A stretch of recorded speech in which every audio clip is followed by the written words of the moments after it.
صحة المعاملة تخدم اليمذانا كذلك باش غادي نتقرزن صحان وفقا الشرع الى قاتن تزيور مسني يقول باش يخدم التجاره الى قاتل ثموسني شو دينا الشرع ذكوين يعني التجاره ذكوين يعني المعاملات الفاسده المعاملات الصحيحه لا المعاملات تقرزن ليجيتيم شرعيه لا المعامله تقبل ربي سبحانه اتفضل مثلا يقول لكن كالسكره غير ذرين يقول ساري ذرين مثل السكراير اولي قرزه السكراير غير اما كان السكراير المحل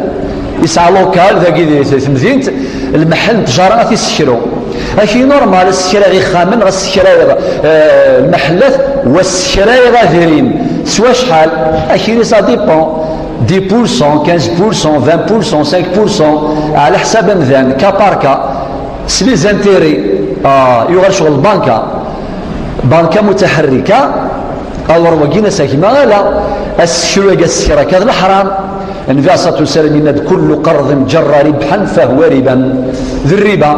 وربي يقول سيناش واحل الله البيع وحرم الربا الور ذاك العبد ما يسنا يسوع شو معنى المضاربه هذه الشريعه ديال الفقه الاسلامي شو معنى المشاركه وانواع المشاركه شو معنى المرابحه هذه السنه كل ديتاياكي لعب ذيك الشمل ديال التجاره هذه السن اندا شغل كود لا روت الا واندا الشرع كيني فوفير ذي الحلال الا واندا كاين الحرام صافي المعامله باش تصير الصحه الا قد تفنوا في العلم